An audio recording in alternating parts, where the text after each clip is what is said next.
நார்மலாக வெளியில் வரும்போது டெய்லரிங் ஷாப்புக்கு வந்துட்டு கொடுத்துட்டு போவாங்க.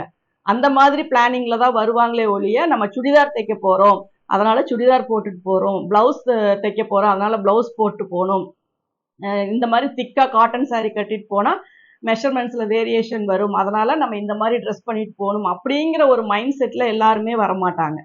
அதனால் நம்ம எடுக்கிற அளவுகள் வந்து முன்ன பின்ன கொஞ்சம் கொஞ்சம் வர்றதுக்கு வாய்ப்புகள் இருக்குது. ஆனால் அதை எல்லாமே நம்ம மைண்டில் வச்சுக்கிட்டு நம்ம மெஷர் பண்ணும்போது தான் நம்மளுடைய மெஷர்மெண்ட்ஸ் வந்து கரெக்டாக வரும். அதே மாதிரி ஒரு ப்ளவுஸ் அப்படிங்கிறது நம்ம 100% ஃபிட்டிங்காக கொடுத்து தான் ஆகணும் அப்படிங்கிற ஒரு ட்ரெஸ் கிடையாது. ஏன்னா நமக்கு ஃப்ளெக்சிபிளாக ஈஸியாக இந்த வெயிலுக்கெல்லாம் நம்ம போட்டிருக்கணும் அப்படின்னா நம்ம உடம்புல துணி மோதிட்டு இருக்கிறதே நமக்கு தெரியாமல் இருக்கணும்.